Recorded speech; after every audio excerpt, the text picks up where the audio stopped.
bien douté, mais maintenant nous irons à découvrir les secrets du Parmigiano Reggiano. Bon, et ceci c'est une des fromageries dans lesquelles on fait le Parmigiano Reggiano. Il y a 380 fromageries dans lesquelles on va produire chaque jour le Parmigiano Reggiano, qui c'est une AOP, appellation d'origine protégée. Origine signifie qu'il y a une zone particulière, bien définie, dans laquelle on peut faire le Parmigiano Reggiano. Au dehors, on ne peut pas le faire. Et dans cette zone-là, qui signifie les provinces de Parme, Reggio Emilia, Modena, une partie de Mantoue, au sud de Peu, et une partie de Boulogne, à la gauche du fleuve Reno.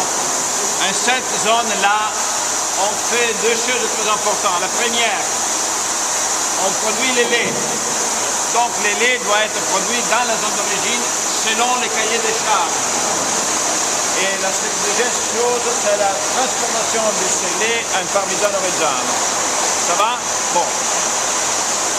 Chaque fromagerie est liée à un certain nombre d'exploitations agricoles, donc des étables dans lesquelles on produit le lait. Le fromager va collecter, à recueillir le lait 2 fois par jour. La traite du soir de l'après-midi, c'est-à-dire de la vieille, est amenée ici hier soir dans cette couve en acier. Le lait va à reposer toute la nuit et donc il y a l'affleurement naturel. L'affleurement naturel signifie que dans les parties haut de la cuve, il va se placer la crème et sous il y a le lait écrémé. Le matin, presque à 5h, 5h30, le fromager va ouvrir ça. Cette cuve est placée directement sur le chaudron et donc il fait tomber le lait écrémé dans le chaudron. Où est maintenant? Le voilà. Ceci, c'est le lait écrémé d'hier, de la traite d'hier. Ce que vous voyez ici, c'est le lait écrémé de la traite d'hier. C'est le lait écrémé de la traite d'hier. Donc, maintenant, il est en train d'arriver le lait de la traite du matin. Parce que ce matin-là, après cette opération, le fromager va faire la recueil de la traite, du lait de la traite du matin. Donc, pour produire le Parmigiano Reggiano, on va utiliser un mélangement entre le lait écrémé d'hier et le lait entier d'aujourd'hui. Et c'est une chose très importante, le lait cru, parce que signifie que les bonnes bactères sont les bactères qui arrivent d'où? Par les étables, par les champs, donc du terroir. On utilisait une roche,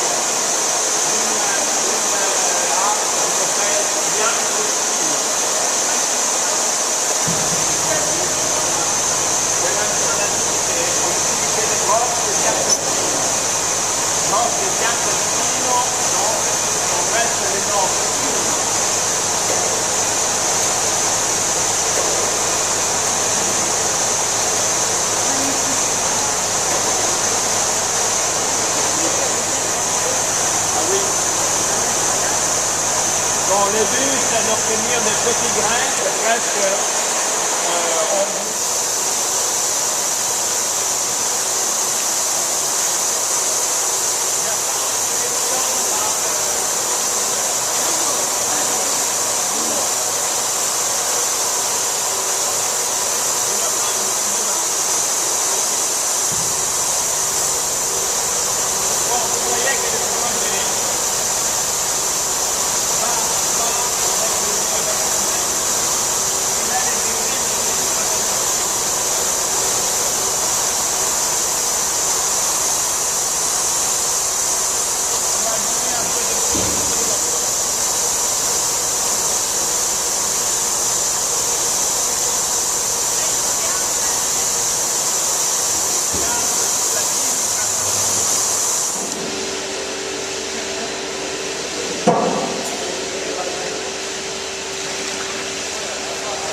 un po' di piedi, ma abbiate pazienza. Il va à pêcher dans la toile de fromage. C'est une sorte de pêche miraculeuse. Scusate, c'è un po' di piedi.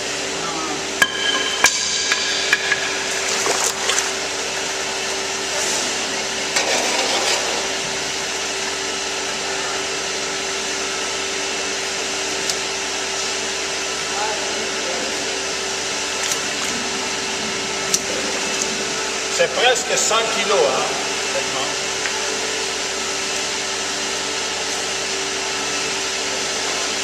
Parce qu'il y a les fromages. Fica Paolo. Sei andato su qua.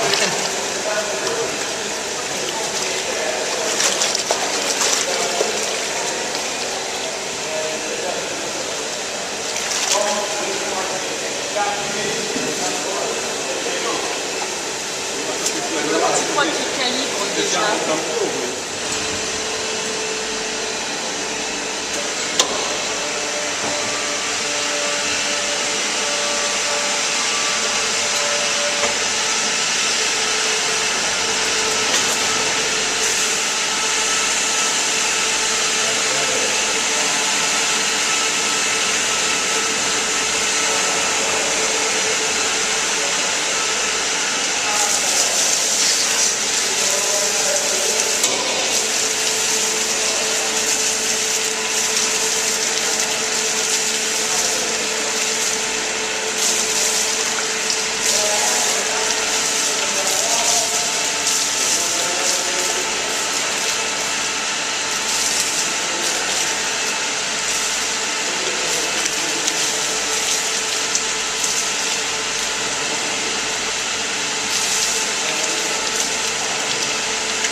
Fermé.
Voilà.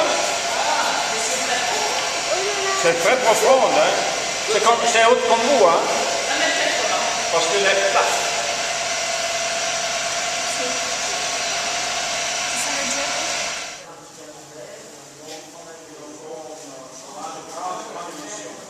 Et donc, signifie qu'il a obtenu un conformage de gaz, il a commencé à voler. Donc, le premier document dans lequel on La fromagerie va garder le fromage qui est destiné à la vente directe au magasin. La plupart est vendu à des entreprises qui vont terminer l'affinage et à faire la vente de produits à la grande surface, etc. Et oui, parce que les fromagers prennent le prix de revente quand ils vont vendre le fromage. Donc, si tu vas à tout le fromage, on va attendre le 24 mois, tu prends l'argent les 2 ans après. Donc, vous comprenez qu'il y a beaucoup de problèmes financiers. Oui. Mais qu'est-ce qui arrive à l'âge de presque 11 mois? Arrivent les experts du consortium. Avec ce marteau, ils font un examen à chaque fromage. Ah oui, chaque fromage. Et donc, avec ce marteau, ils donnent un juge à la structure intérieure. Ils vont chercher les défauts. Les défauts sont des trous, des ruptures de la pâte. Et donc, ils réussissent à donner un juge à l'intérieur sans ouvrir, naturellement, parce qu'il doit poursuivre l'affinage. Je vous le montre.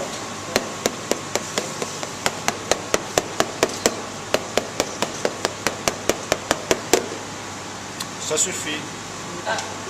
C'est suffisant pour un bon...